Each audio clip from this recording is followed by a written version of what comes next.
Yeah. Hi, Suman. Yes, ma'am. Hi, ma'am. I think Dr. Parul. Yeah. Yes, yes, right. Like I was saying, laser is a technology, can be used for men and women wherever the thick dark hair is, where you want it to be reduced. So mostly it's on the external areas like the cheeks. For men, it's more over the upper back. Sometimes they are very uncomfortable with the density and the thickness of the hair because for the sweat issues, or maybe they really feel uncomfortable with folliculitis repeatedly, which they get. So for that, laser definitely can be used, but we do not do the beard area because that is not something what we are looking in men. That's too much of thick hair and may lead to very grave incidences like burn, because the density and the thickness and the coarseness of the hair roots are very high there. Laser may lead to burns because so much of heat being picked up by the skin.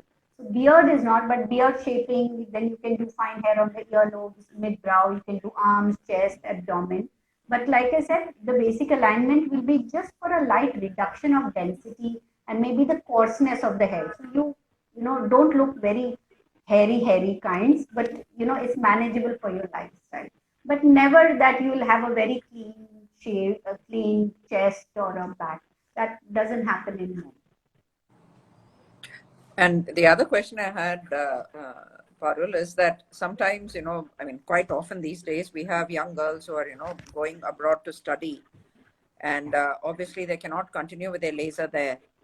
So they want to maybe just get like 1 or 2 sittings of laser in before they go, and then maybe they'll come back after 3 months, and maybe they'll have a session. Depends on where in the world they go to study. Is that okay? I mean, is 1 or 2 sessions? Actually now, the awareness about laser is so much that when they're kind of going, their peers would inform them that it's better to start about a year before they are planning to go. Because the planning to go abroad would be, kind of initial. So the mothers now in Bombay are quite, they want their girls to be more comfortable when they go abroad, because one is the cost and maybe availability of time, and they don't want them to venture out over there and look for other devices.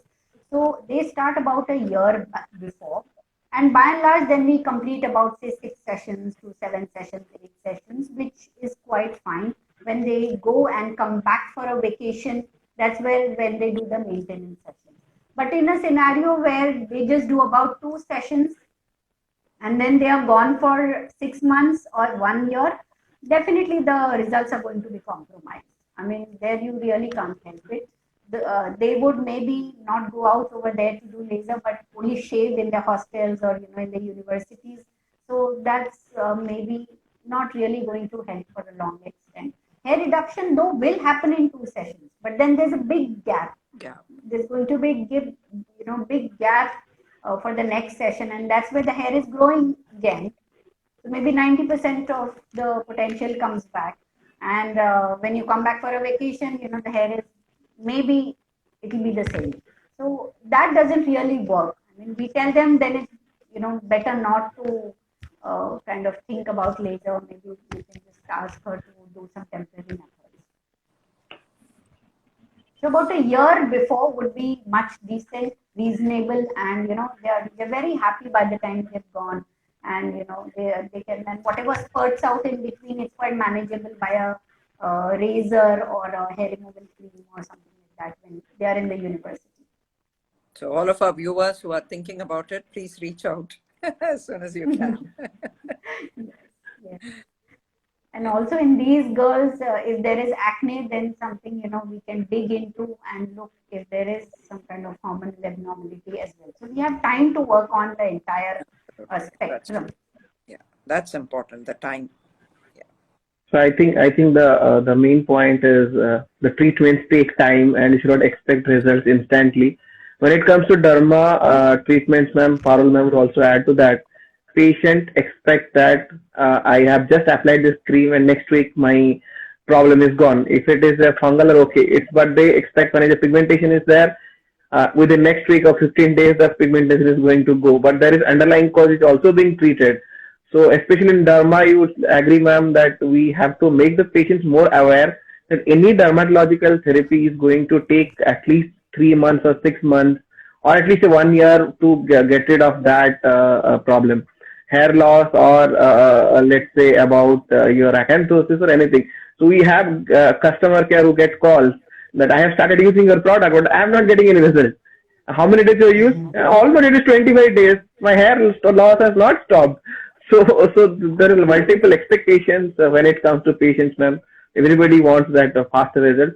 So rightly pointed out both of you, ma'am, that it takes time, and please wait for the therapy completion when it comes to any treatment. So you need at least 6 months or 1 year of treatment, and continuous treatment, continue the therapy. That is more important, ma'am.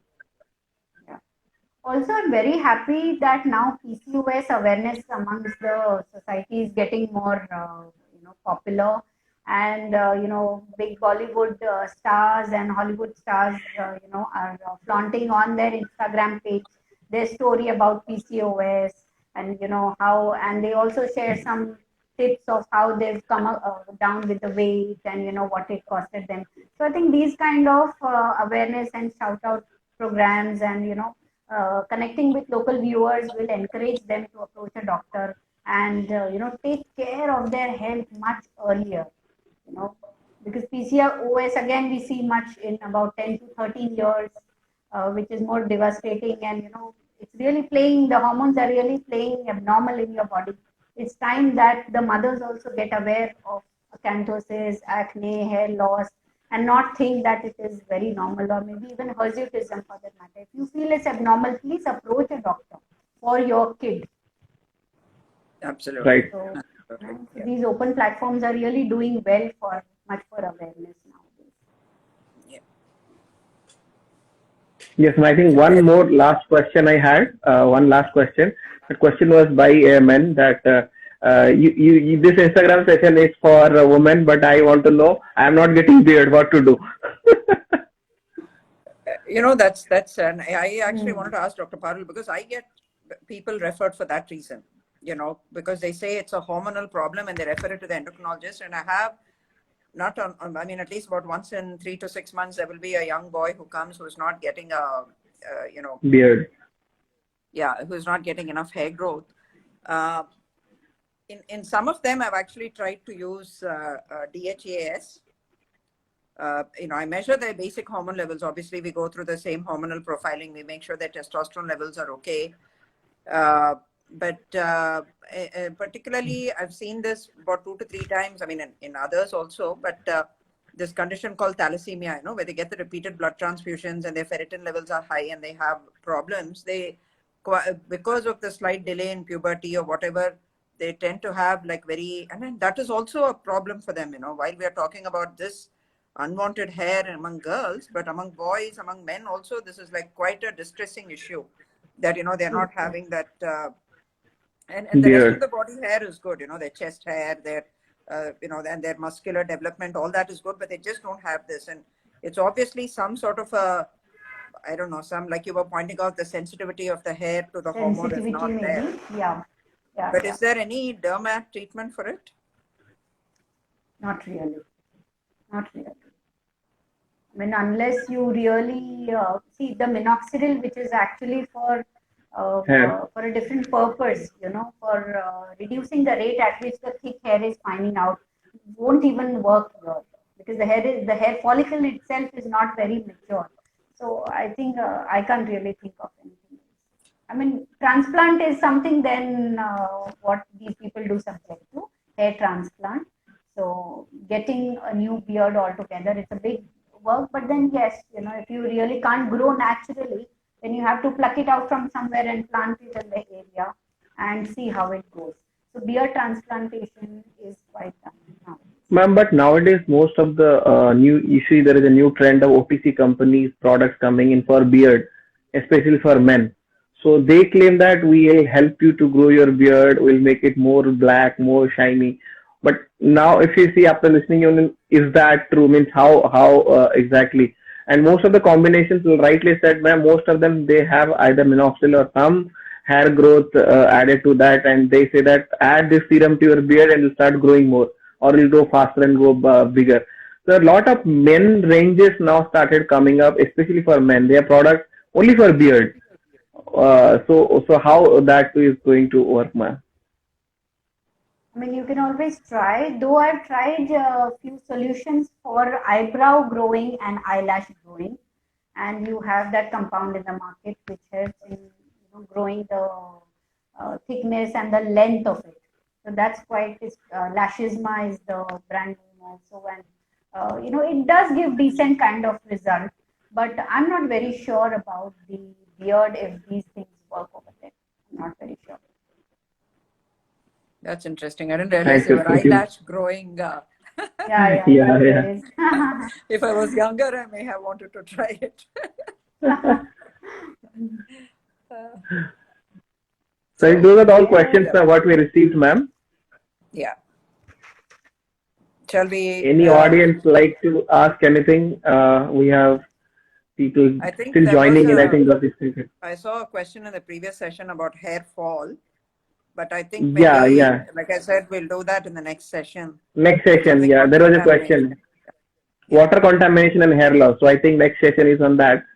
So we'll take up that question in the next session. So requesting you to join back whoever asked that question. So in the next Saturday in the same time, 6 p.m. to 7 p.m. So anything else you'd like to discuss, ma'am, or share? Dr. Jayashree, take home message. Take Yes. home message is basically don't suffer, reach out and reach early. I think this is the key message that I would see, and meet any doctor, whether it's an endocrinologist, a dermatologist, a gynecologist, or even your general physician. Certainly they'll be able to guide you, Absolutely. but don't suffer in silence. Reach out and reach early. Absolutely. Wonderful. So thank you all. Thank you, ma'am, and thank you all the viewers. So requesting all to join back on next Saturday. So we'll be having the next topic discussed today. So we have been discussing the topics on Instantly Live. So we have not planned it for next time, which is going to be hair loss. We're going to talk about underlying cause of hair loss and how PCOD or insulin resistance is also an underlying cause for hair loss. So thank you all. So if you have not followed Dr. Parul, Dr. Jayashree and Hair Your Skin, please do follow the Instagram page so that you get instant updates whenever there is a post and there is a live video. So thank you all for joining in. Thanks. Have a happy weekend. Thank you, ma'am. Bye. Thank you, doctor. Thank you, Dr. Jayashree. Bye. Thank you so Bye. much. Thank you. Good night. Thank you. Thank you. Bye. Bye-bye. Bye. Good night.